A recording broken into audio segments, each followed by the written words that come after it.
Hello, this is Mrs. Solomon here with today's lesson on scientific graphing.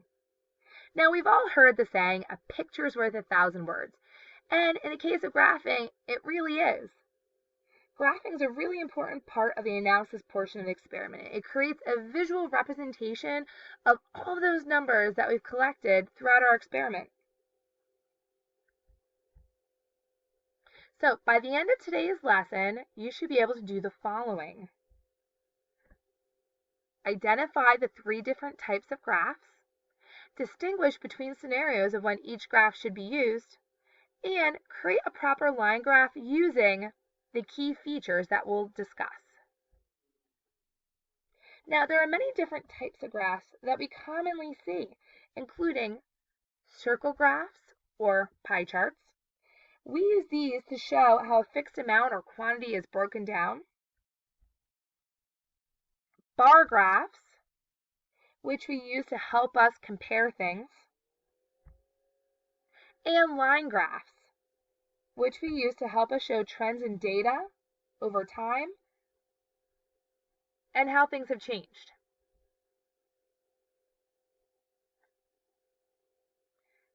Can you identify which graph should be used?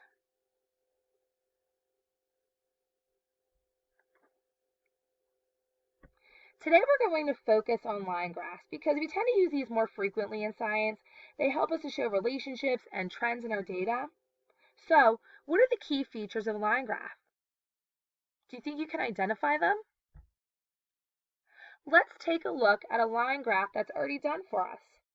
Here is an example of a graph that Jacob completed after completing the States of Matter lab in science class.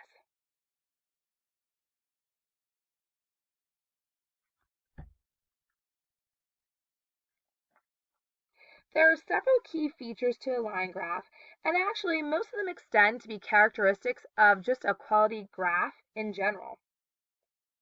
So what we're going to do today is to create a checklist that will help us remember the characteristics that we need to make sure we include on graphs when we create them in science class.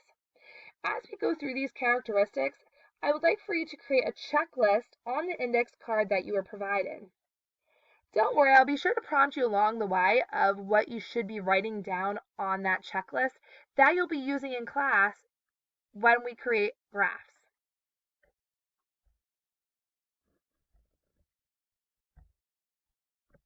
All right, so our first characteristic is equal intervals on the x and y axes.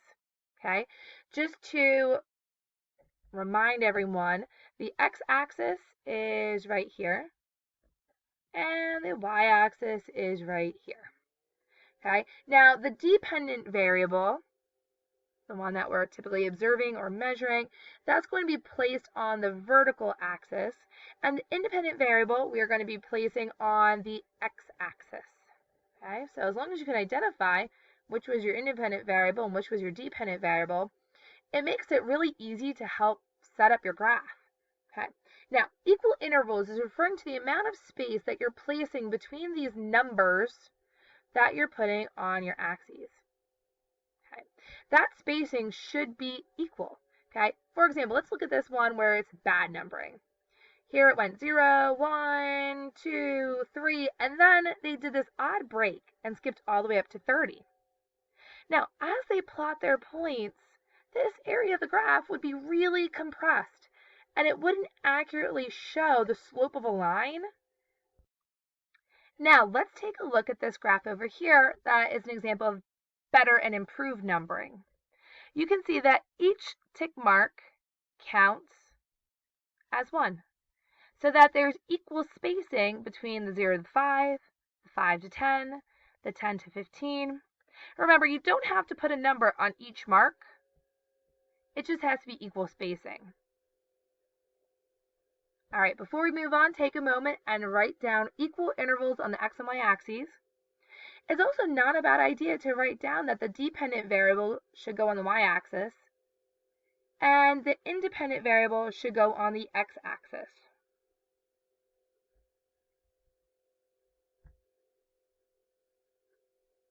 Let's take a look at an example of a line graph that's already done for us. Okay. One thing I would like to point out as we look at this line graph is the spacing that you use on the x-axis and the y-axis, it doesn't have to be the same. Okay. For example, you can see here that it went from 0 to 20, 20 to 40, 40 to 60. They increased, their intervals were 20. However, on this side, it went 0 to 10, 10 to 20, 20 to 30. The intervals on the x-axis were by 10, and that's okay. As long as you're consistent the whole x-axis with 1, and then you could pick a completely different interval to go by for your y-axis. Okay. One thing I do want to point out to you that as you create graphs, whatever the amount of space that you have to create the graph, you should be using about 3/4 of that for your graph. Okay. It would look really odd if you had a really big piece of paper and a really tiny graph squeezed into one corner of it. Okay. So when you're planning what you will set your intervals as, keep that in mind. Keep in mind that you want your graph to be pretty big and using up about 3/4 of that space. Okay, you'd want to look at whatever your highest plotted point would be and your smallest plotted point would be and kind of plan from there. Okay, let's take a minute or two and answer a few questions about this graph.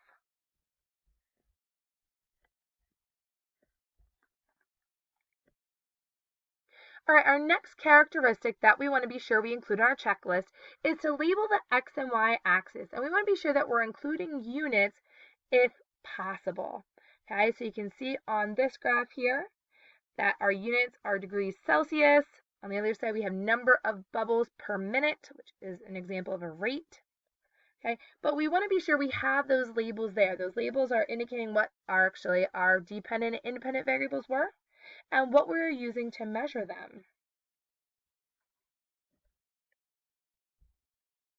Okay, the next characteristic we want to include is that we connect the plotted points using a straight line. Now, there's this excellent device that can serve a multitude of purposes, and that is a ruler. I know it seems kind of ancient. That's all right.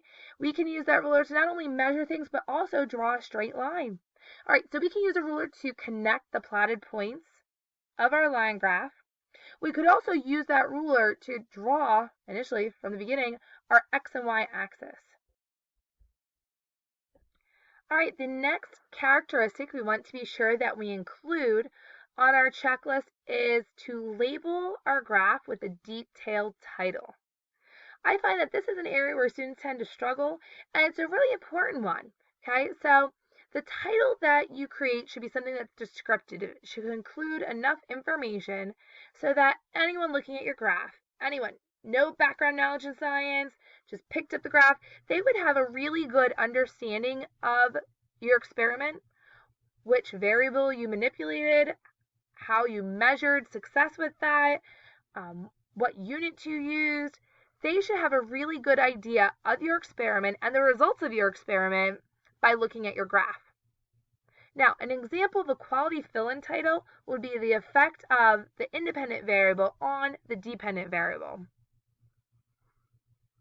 Let's take a moment and add this to our checklist, and feel free to include that example fill-in title.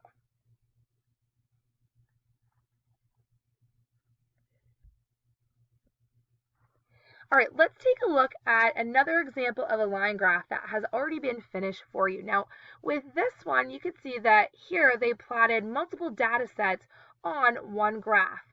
That enabled them to be able to compare these different data sets a little bit better.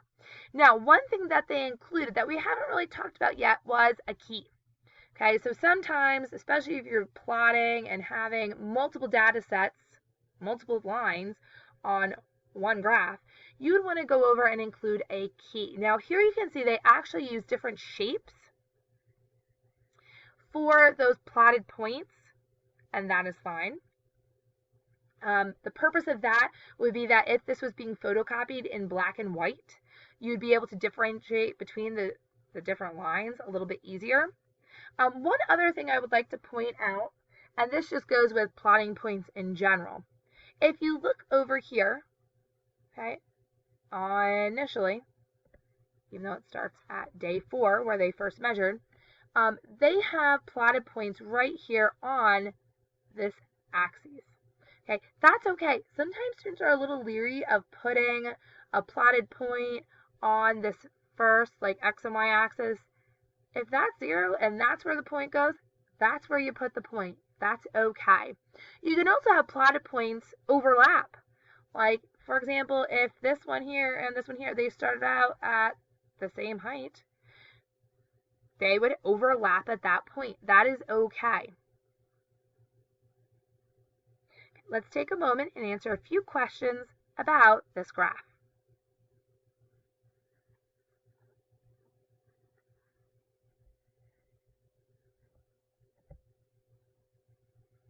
Now that we've taken some time and gone through and looked at graphs, take a moment and evaluate if you can do the following. Identify the 3 different types of graphs, distinguish between scenarios of when each graph should be used, and create a proper line graph using the key features. If not, remember that this is a video. You can go back and rewatch those sections if needed. Additionally, as we're going along, you are creating that line graph checklist. You will be permitted to use that line graph checklist throughout the rest of the year in science when you're making graphs in class. So please be sure you put that in your science folder and you bring it with class with you tomorrow.